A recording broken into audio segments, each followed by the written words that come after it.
Hello, I'm Dr. Kevin Polk. I teach people how to use the psychological flexibility point of view using the matrix diagram. The psychological flexibility point of view is also known as acceptance and commitment training, ACT.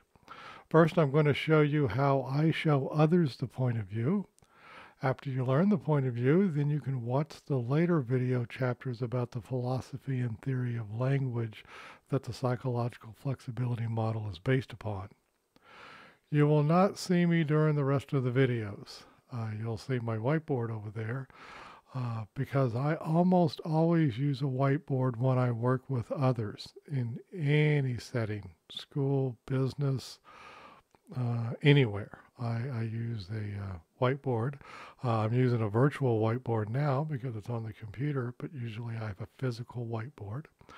And the best way for you to learn how to use the psychological flexibility point of view is to get your own whiteboard, or at least a big piece of paper, and follow along.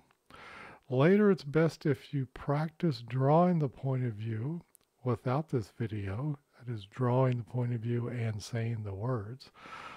Then practice it with yourself and show it to others. At first, do it just like it's presented in this video until you almost have the routine memorized.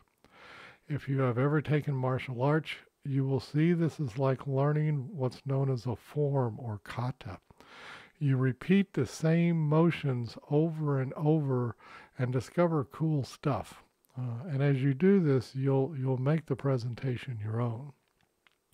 I would recommend that you learn the psychological flexibility point of view routine very well first, and then watch the later video chapters about the philosophy and theory of language.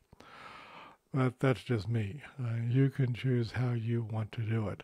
So here you'll, in a moment, this video will end, or this chapter will end, and you'll click on the next one, and you won't see me, but you will hear my voice. And just imagine I'm standing next to that whiteboard that you see, and I will go ahead and draw on it and say words and introduce you to the psychological flexibility point of view. So see you in just a minute.